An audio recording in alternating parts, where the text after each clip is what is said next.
Production function होता क्या है? Production process of converting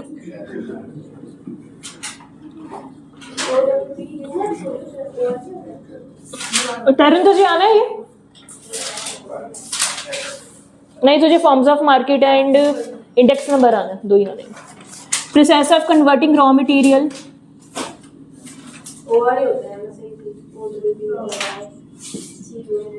into finished goods.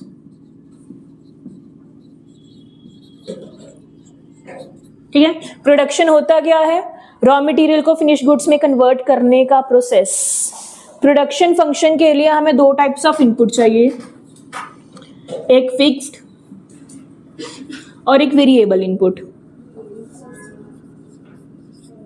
Fixed input जैसे लैंड, वेरिएबल इनपुट जैसे लेबर। प्रोडक्शन फंक्शन में फिक्स्ड को हम के से डिनोट करते हैं एंड वेरिएबल को हम एल से डिनोट करते हैं। ठीक है, तो प्रोडक्शन फंक्शन की डेफिनेशन क्या है? It is the relationship between, it is the function of capital and fixed and variable factors helped to convert raw material into finish goods. ठीक है, इसमें हमारे पास दो टाइप ऑफ पीरियड्स होते हैं, एक शॉर्ट रन पीरियड और एक long run period. Short run period में हमारे पास दोनों फैक्टर्स हैं, फिक्स भी वेरिएबल भी। शॉर्ट पीरियड मतलब 2 महीने, 6 महीने, साल। साल के अंदर अंदर हम लैंड एक्सपेंड नहीं कर सकते क्योंकि बहुत सारे फैक्टर्स उसमें चाहिए। कॉन्ट्रैक्ट होता है, उसमें आपको उसकी रजिस्ट्रेशन करवानी पड़ती है, बहुत लंबा प्रोसेस होता है। तो 1 साल के अंदर अंदर हम फिक्स फैक्टर्स को एक्सपेंड नहीं कर सकते, वो इतने ही रहेंगे। वेयर एज अगर मैं लॉन्ग टर्म की बात करूँ, अगर मैं 2 साल या 3 साल की बात करूँ, उसमें मैं लैंड एक्सपेंशन कर सकती हूँ। ठीक है, तो लॉन्ग रन में फिक्स भी वेरिएबल बन जाता है। तो अगर मैं शॉर्ट रन की बात करूं, उसमें हमारे पास दोनों फैक्टर्स हैं जिसमें ये फिक्स है और ये वेरिएबल है। वेयर एज लॉन्ग रन में दोनों ही वेरिएबल है, कोई भी फिक्स नहीं। ये फिक्स का है, बार मतलब फिक्स, कि ये फिक्स है जिसको हम चेंज नहीं कर सकते। वेयर एज लॉन्ग रन में दोनों चेंज कर सकते हैं। ठीक है, एग्जाम्पल दे देंगे। शॉर्ट रन भी अप टू 1 ईयर, ये 2 ईयर्स होता है, या अबव देन 2 ईयर्स होता है। शॉर्ट रन में जो हमें प्रोडक्शन करने से रिटर्न आता है उसे हम बोलते हैं रिटर्न टू फैक्टर। ये याद रखना, ये मैंने डाला है पॉइंट, एमसीक्यू में डाला। शॉर्ट रन 2 साल, 1 साल या 2 साल, 1 साल टू 2 साल के बीच बीच में। हाँ, लॉन्ग रन तो 5 साल 10 साल जितना मर्जी ले लो। शॉर्ट रन में जो आता है वो रिटर्न टू फैक्टर आता है, क्योंकि सिर्फ और सिर्फ फैक्टर को, मतलब लेबर को चेंज करने से हमें आएगा जो भी प्रोडक्शन का रिटर्न आएगा। हम फिक्स को चेंज नहीं कर सकते।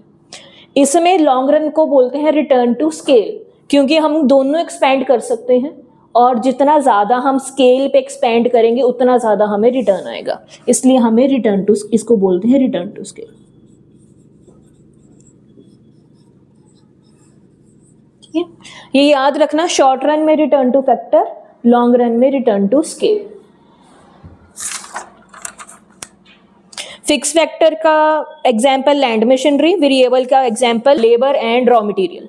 ठीक है, प्रोडक्शन फंक्शन हम जब पढ़ते हैं, हम सिर्फ और सिर्फ शॉर्ट पीरियड में पढ़ रहे हैं, हम लॉन्ग पीरियड में नहीं पढ़ते, क्योंकि लॉन्ग पीरियड का हमें आइडिया ही नहीं है 5 साल में क्या हो जाए। दुनिया बदल सकती है 5 साल में, लेकिन 1 साल में नहीं बदल सकती।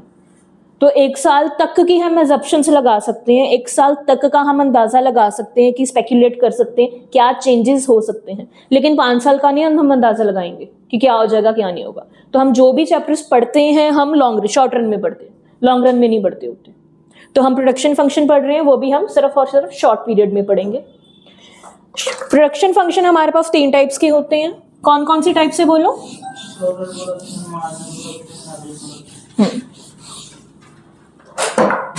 3 टाइप्स, टीपी, एमपी, एपी। जितना टोटल प्रोड्यूस किया, टोटल प्रोडक्शन, एडिशनल प्रोड्यूस किया, एडिशनल प्रोडक्ट प्रोड्यूस किया, एडिशनल लेबर लगाने पे मार्जिनल प्रोडक्ट। पर लेबर ने कितना प्रोडक्ट बनाया, एवरेज प्रोडक्ट। ठीक है, सारे लेबर्स ने मिलकर कितना प्रोडक्ट बनाया, टीपी। पर एक्स्ट्रा लेबर डालने पे एक्स्ट्रा कितना प्रोडक्ट बना, एमपी। और पर यूनिट पर लेबर ने कितना बनाया, एपी। फॉर्मूला हमारा वही रहता है, टीपी क्या होगा, सिग्मा एमपी। एमपी बन जाता है TP N minus TP N minus 1 और एपी होता है टीपी बाई एल। तो टीपी का एक और फॉर्मूला इधर से आ जाता है, एपी इंटू एल। ठीक है, ये हमारे पास फॉर्मूलाज है। हाँ जी, क्या एल, हाँ वेरिएबल फैक्टर है लेबर। तो हम भी तो टेबल के हिसाब से निकालते हैं, हम टोटल थोड़ा निकाल रहे हैं। लेबर मतलब जितना बढ़ाएंगे, पर यूनिट लेबर है नहीं है। अगर 5 है तो वो 5 से मल्टीप्लाई हो गए तो टीपी आएगा, उसके अकॉर्डिंग ही बनाए ना। इसमें हमारे पास 3 क्वेश्चन अराइज होते हैं। पहला, रिलेशन बिटवीन टीपी एमपी। दूसरा, रिलेशन बिटवीन एमपी एपी। तीसरा, लॉ ऑफ वेरिएबल प्रोपोर्शन, जिसमें आपने रीजंस लिखने होते हैं। 3 टाइप ऑफ स्टेजेस को एक्सप्लेन करना है। स्टेजेस के अंदर हमने रीजंस लिखने हैं, जिसमें 3 रीजंस है। ठीक है, वो है, बस 3 क्वेश्चंस बनते हैं। पहला, relation between TP and MP. Erase कर रही हूं। जिनके पास कॉपी है कॉपी खोलो, नहीं तो फोन में मैंने नोट्स भेजे हैं, चाहे वो नोट्स खोल लो। तो सबसे पहले टीपी की डेफिनेशन, एमपी की डेफिनेशन, फिर बनेगा टेबल। डेफिनेशन में फॉर्मूला साथ लिखना, जो फॉर्मूला साथ में नहीं लिखेंगे उनके मार्क्स कटते हैं। उसमें भी कटे हैं प्रोड्यूसर इक्विलिब्रियम रेवेन्यू में, देख लेना जिन्होंने उसके साथ फॉर्मूला नहीं लिखा। Labour, TP, MP. लेबर ले लो 0 1 2 3 4 5 6 7।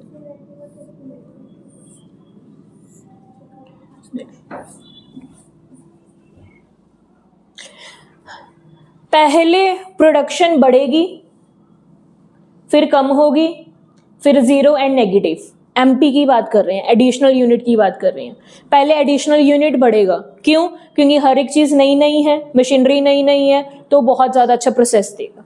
उसके बाद कम होना शुरू हो जाएगा, क्योंकि जैसे हम लेबर बढ़ाई जाएंगे हमारी प्रोडक्शन कम होने लग जाएगी, क्योंकि मशीनरी ओवर यूज हो जाएगी, वो हीटअप हो जाएगी, इसलिए उसकी प्रोडक्शन कम होनी शुरू हो जाएगी। एक टाइम के बाद और लेबर बढ़ाने के बाद प्रोडक्शन, मेरी मशीनरी खराब होनी शुरू हो जाएगी, जिसके कारण वो प्रोडक्ट सही नहीं होगा, वो डिफेक्टिव प्रोडक्ट प्रोड्यूस करने लग जाएगा, उसके कारण वो मेरी नेगेटिव में चली जाएगी प्रोडक्शन। हाँ जी, लैंड नहीं है, लेबर है ये।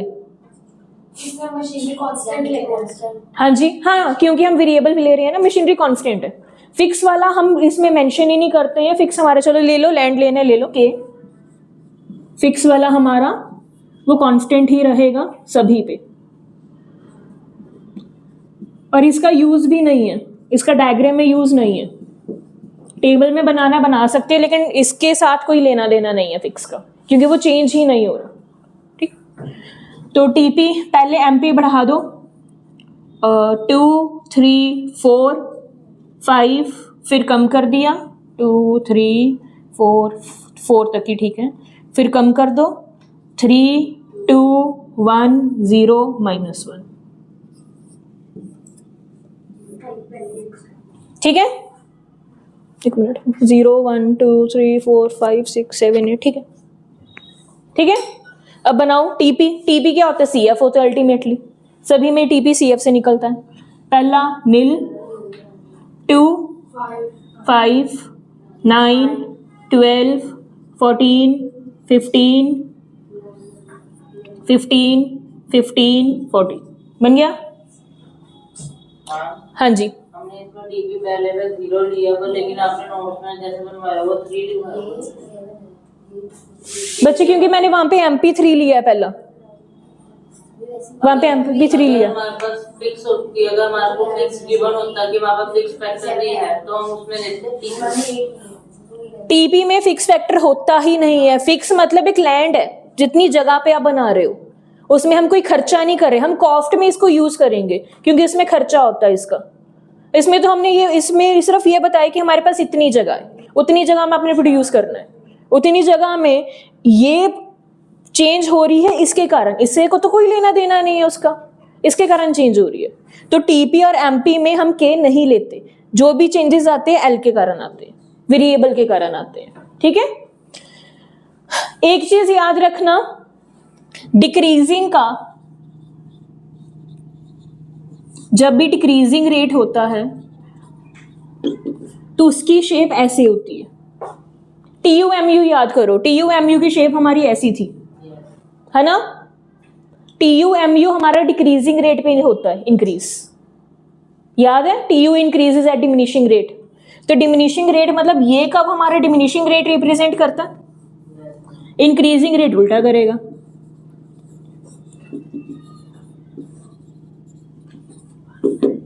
इंक्रीजिंग रेट ऐसे होगा, ठीक है।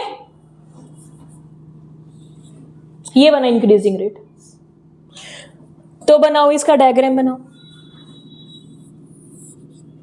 TP, L, MP, MP, L. Hitesh, ये स्पेशली आपके लिए है, ध्यान से देख ले लेबलिंग, क्योंकि तू नहीं करता, ठीक है। पहले देखो TP increasing rate, increasing rate का क्या शेप है, ये बड़ी shape, increasing rate, decreasing rate, zero, maximum and negative. समझ आया। पहले ये बना इंक्रीजिंग रेट, ये जीरो से स्टार्ट होगा। हाँ, जीरो से शुरू कर लो, हवा से शुरू करना, हवा से शुरू कर लो। ध्यान से देखो, इस लेवल के बाद, इस लेवल के बाद मेरा टीयू शुरू हो जाता है। ये पहले कम हो रहा है, जीरो नेगेटिव, उसके अकॉर्डिंग मेरा टीयू चल रहा है ना। तो ध्यान से देखो, इतना डायग्राम भी तो टीयू का ही है मेरा, तो उसके अकॉर्डिंग मेरा यहां से डायग्राम मेरा उसका भी तो उसी का ही बनेगा ना, एमयू का। ये मुझे याद नहीं अभी किसने किया था टेस्ट में कि ये इसके अकॉर्डिंग रफी बना दिया था, ये जहां पे डॉटेड लाइन है वहां पे एमयू जीरो होगा, एमपी ले लो। इससे पहले वो इंक्रीज हो रहा है, बढ़ा दो इंक्रीजिंग, ये लो। समझ आया। हाँ जी, जो फर्स्ट वाली डॉटेड लाइन में डालेगा, हाँ, वो मतलब ऐसे ऐसे जाएगा, फिर कर्व जाएगा थोड़ा ऊपर से। ये चीज, हाँ, ये कर्व है ना, इंक्रीज हो रहा है ऊपर ना, आता मैं कह रही हूँ। कर्व ले लो, ये हल्का से यहाँ पे कर्व कर देना ऐसे, क्योंकि हम अल्टीमेटली कर्व्स बना रहे हैं ना, तो हम स्ट्रेट कम लेते हैं, हल्का से बिल्कुल कर्व जैसे ये कर्व है, हल्का सा कर्व कर देना, ठीक है। Increasing rate, increase, decrease, decreasing rate. जब ये जीरो ये मैक्सिमम, जब ये नेगेटिव ये डिक्रीजिंग। कितने स्टेजेस, 3 स्टेजेस, पहली स्टेज, दूसरी स्टेज, तीसरी स्टेज। पहली स्टेज में MP increases, TP increases at increasing rate. दूसरी stage MP decreases, TP increases at diminishing rate. ये पॉइंट, अच्छा ये वाला point, when MP is maximum TP changes its shape. अगला ये, when MP is zero TP is maximum, when MP is negative TP starts decreasing. Explanation के 5 points, पहला, दूसरा, तीसरा, चौथा, पांचवा, इसके अकॉर्डिंग ये, ठीक है।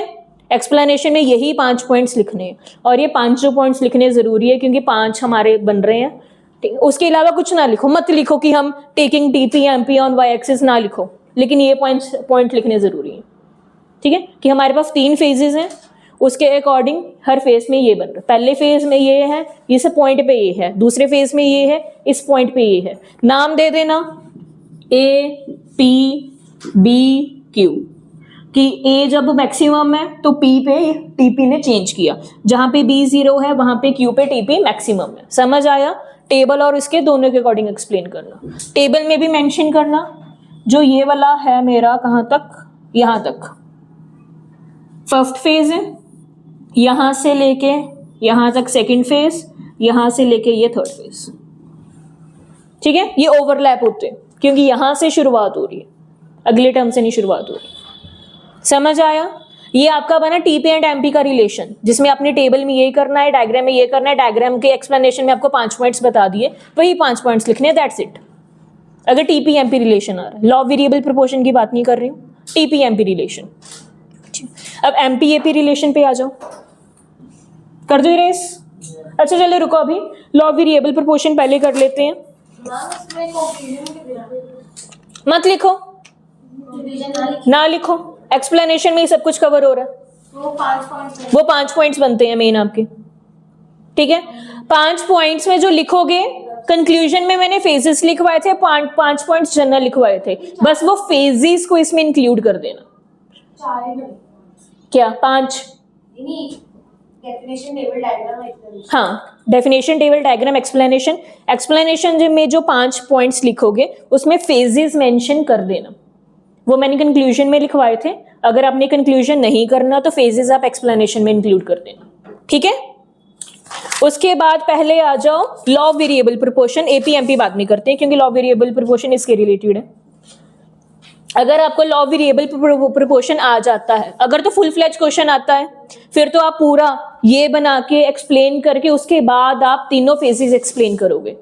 इंक्रीजिंग रिटर्न टू फैक्टर कब होता है, उसके reasons, decreasing return to factor कब होता है, नेगेटिव रिटर्न टू फैक्टर क्या होता है, increasing return to factor, decreasing return to factor, negative return to factor, दो रीजंस लिखने हैं आपने। फुल फ्लेज क्वेश्चन आता तो टीपीएमपी का हाँ जी हाँ जी हाँ जी, आप नोट्स में देखो, उसमें मैंने लिखवाया है, उसमें पहले डेफिनेशन लिखवाई, लॉ ऑफ वेरिएबल प्रोपोर्शन होता क्या है, एजम्पशंस है, टेबल सेम टीपीएमपी वाला है, एक्सप्लेनेशन डायग्राम सेम टीपीएमपी वाली है। उसके बाद लिखवाया है कि फेजेस, आपने 3 फेजेस है उसको आपने एक्सप्लेन करना है, ठीक है।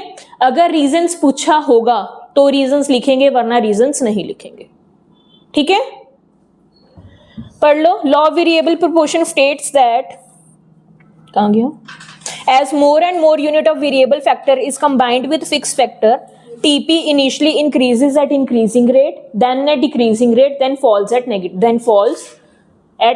rate.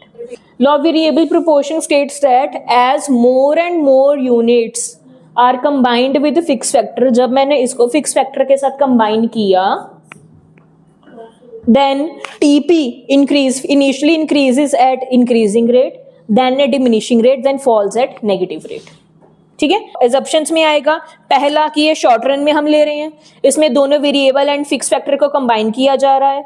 फिक्स फैक्टर को हम एज्यूम करते हैं लैंड एंड वेरिएबल को मैंने लेबर ले लिया। अगला, ये सिर्फ प्रोडक्शन की फील्ड में ही अप्लाई किया जा सकता है। दोनों फैक्टर्स, लैंड की जगह लेबर और लेबर की जगह लैंड को रिप्लेस नहीं किया जा सकता, ये दोनों इम्परफेक्ट सब्सटीट्यूट्स हैं, एक दूसरे को सब्सटीट्यूट नहीं किया जा सकता। टेक्नोलॉजी कांस्टेंट है, और बाकी और सभी फैक्टर्स, जितनी लेबर है, all the labour equally efficient है। एनी 4 एजम्पशंस, कोई भी 4 एजम्पशंस आप लिखोगे।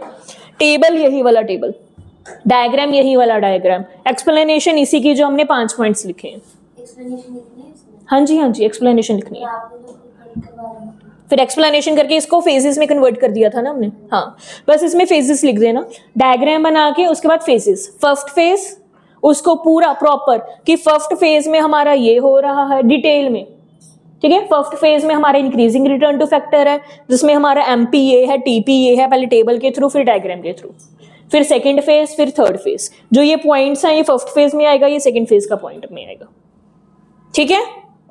बस उसको आपने एक्सप्लेन कर देना है तीनों फेजेस को। अगर रीजंस आएंगे, रीजंस भी मैंने लिखवाए हैं, एक बारी पढ़ लो। इंक्रीजिंग रिटर्न टू फैक्टर का रीजन क्या है, क्योंकि हर एक चीज नहीं है तो टेक्नोलॉजी बहुत ज्यादा यूज हो रही है, अच्छे तरीके से यूज हो रही है। लेबर कम है, लैंड ज्यादा है, इधर से देख लो ना, इतना अगर लैंड है तो यहां तक मेरी लैंड कम है, लेबर कम है, लैंड ज्यादा है। इसके बाद यहाँ पे लैंड और लेबर इक्वल हो गए, इसके बाद मेरी लैंड कम होगी, लेबर ज्यादा बढ़ने लग गए, है ना। तो यहाँ पे क्या होगा, बहुत अच्छे से फैक्टर्स यूटिलाइज होंगे, यहाँ पे ओके होंगे, यहाँ पे नेगेटिव होने शुरू हो जाएंगे। बस उसके हमने बता देने हैं कि जो स्टार्टिंग फेज है तो फिक्स फैक्टर्स हमारे बहुत अच्छे से यूज होंगे, वेरिएबल फैक्टर्स बहुत अच्छे से काम करेंगे क्योंकि हमारे पास जगह ज्यादा है लेकिन लेबर कम है, और दोनों के बीच में कोऑर्डिनेशन बहुत अच्छा होगा। हमारे पास 3 पॉइंट्स है, एक लैंड का, एक लेबर का, एक दोनों के कंबाइन का, कोई 2 पॉइंट्स आपने करने हैं। उसके बाद डिक्रीजिंग रिटर्न टू फैक्टर में पहले वही तीनों के आ जाएंगे। पहला ओवर यूटिलाइजेशन हो रही है हमारी फैक्टर्स की, फिक्स फैक्टर्स की ओवर यूटिलाइजेशन हो रही है, दोनों इम्परफेक्ट सब्सटीट्यूट हैं, तो अगर मैं लेबर बढ़ाई जा रही हूँ उसके कारण ये नहीं है मेरी लैंड का काम पूरा हो जाएगा, लैंड तो मेरी कम ही पड़ेगी और दोनों के बीच में कोऑर्डिनेशन खराब हो रहा है। सेम तीनों के पॉइंट्स आ गए, पहला लेबर का, दूसरा लैंड का और तीसरा दोनों का combine. Negative return to factor, poor coordination हो गई है, फिक्स फैक्टर बहुत ज़्यादा खराब होने शुरू हो जाएंगे और वेरिएबल फैक्टर में डिक्रीजिंग रिटर्न्स हो गए क्योंकि वो आलसी हो गए हैं या फिर कोई ना कोई बहाना चलने लग गया या बातें शुरू हो गई, ये कॉन्फ्लिक्ट शुरू हो गए, लड़ाई वगैरह शुरू हो गई। समझ आ गया?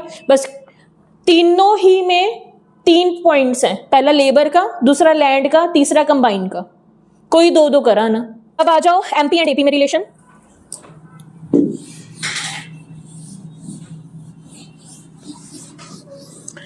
इसमें भी वही याद रखना है, मैड इज बैड। निकाल लो एपी। एपी क्या है, फॉर्मूला बताना। टीपी बाई एल करो, फिर टीपी बाई एल, ये वो नहीं लेना इधर। पहला आ गया नील 2 डिवाइडेड बाई 2, फिर 2.5, 3, 2.58, ये आ गया यहाँ पे 2.5,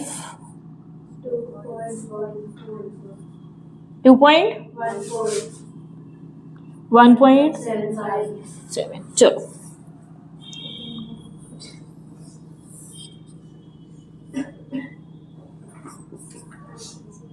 हितेश लेबलिंग देख लेना।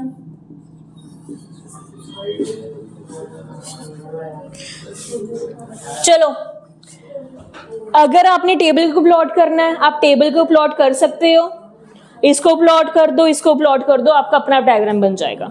नहीं तो हमने याद किया हुआ है मैड इज बैड, एम बुरा है, ठीक है। तो जब एम ने बढ़ना है तो वो ऊपर रहेगा, जब एम ने कम होना है तो वो नीचे रहेगा, है ना। तो जब पहले एमपी बना दो, ये बन गया एमपी, ये तो हमें आता है एमपी बनाना। पहले बढ़ा मैक्सिमम, कम हुआ जीरो नेगेटिव। अब एपी की बारी है, जब बढ़ना है तो एम ऊपर, ये आ गया। जब कम होना है तो एम नीचे, ये आ गया। एपी जीरो और नेगेटिव नहीं होगा। एक और चीज, ये दोनों ज्वाइन कर देना क्योंकि दोनों सेम पॉइंट से शुरू हो रहे हैं, ठीक है। और जब ये कर्व बनाओगे जहां पे ये कट हो रहा है उसके बाद एपी डिक्रीज होना शुरू हो गया, ध्यान से देखो, उसके बाद एपी कम होना शुरू हो गया, ठीक है। तो एमपी एपी के उसके मैक्सिमम पॉइंट पे कट करता है और ऊपर से कट करता है। एमपी बड़ा है, जब उसने कट किया तब इक्वल तो हुए, लेकिन पहले एमपी नीचे फॉल होना शुरू हो चुका था, कम रेट पे हो रहा है, ठीक है। तो जब बढ़ रहे हैं दोनों बढ़ रहे हैं। Explanation soon low. When MP is increases, AP increases, but MP increases more rapid than AP. MP starts decreasing before AP. When MP is equal to AP, AP cuts MP from above. ठीक है। When MP cuts AP, AP is maximum. After that point, both starts decreasing, but AP is above MP. ठीक है। MP can be 0 and negative, but AP always remain positive. समझ आ गया? बस ये आपका MP और AP का रिलेशन था, इजी। पहले वही आएगा, MP क्या होता है, AP क्या होता है, डेफिनेशन प्लस फॉर्मूला, टेबल वही, डायग्राम ये, एक्सप्लेनेशन आपको बता दिया, कंक्लूजन मत लिखो, कंक्लूजन नहीं लिखना हमने, ठीक है। लास्ट आपका जो मैंने डाला है अगेन वो भी मैं बता देती हूँ। क्वेश्चन आपको एक ना अलग सा क्वेश्चन लिखवाया था मैंने, नहीं इसमें तीनों का रिलेशन नहीं है। एक क्वेश्चन आपको लिखवाया था मैंने, why short run is known as variable proportion type production function and long run is known as constant proportion type production function. Last question था, देखो ये मैंने डाला, ये मैंने डाला, ठीक है। हम शॉर्ट रन को वेरिएबल प्रोपोर्शन क्यों कह रहे हैं, ध्यान से देखो, ये रहा शॉर्ट रन, क्योंकि जो इनकी रेशियो है वो चेंज हो रही है, है ना। अगर ये फिक्स है, ये वेरिएबल है, पहला क्या आ गया 5:1, 5:2, 5:3, 5:4, 5:5, 5:6। तो हमारी इसकी बढ़ने की रेशियो चेंज हो रही है क्योंकि फिक्स फैक्टर कांस्टेंट है, सिर्फ वेरिएबल बढ़ रहा है, इसलिए हम इसे variable proportion type production function बोलते हैं शॉर्ट रन को। वेयर एज लॉन्ग रन में दोनों ही चेंज हो रहे हैं, लैंड भी चेंज हो रही है और लेबर भी चेंज हो रही है। तो अगर 2 यूनिट लैंड पे 3 लेबर काम कर रही है, चलो 1 यूनिट लैंड पे 3 लेबर काम कर रही है, अगर मैंने लैंड को 2 यूनिट बढ़ा दिया तो लेबर कितनी बढ़ेगी? इतने पीस पे 3 लेबर काम कर रही है, तो अगले ही इतने पीस पे कितनी लेबर काम करेगी? और 3 टोटल कितनी हो गई? तो प्रोपोर्शन सेम नहीं हो रहा, 1:3, 2:6, 1:3। एक और हिस्सा मैंने उतना ही ले लिया तो मुझे उतनी ही लेबर बढ़ानी पड़ेगी, है ना। तो रेशियो हमारी सेम है, कांस्टेंट है, इसलिए इसे constant proportion type production function बोलते हैं, क्योंकि जितने प्रोपोर्शन में मैं लैंड बढ़ाऊंगी उतने ही प्रोपोर्शन में मुझे लेबर बढ़ानी पड़ेगी ना, ताकि प्रोडक्शन एफिशिएंसी हो। ठीक है, इसलिए इसे वेरिएबल से constant proportion type production function बोलते हैं। तो आपने इसमें सिर्फ ये लिखना है, ऐसे आपका चैप्टर खत्म।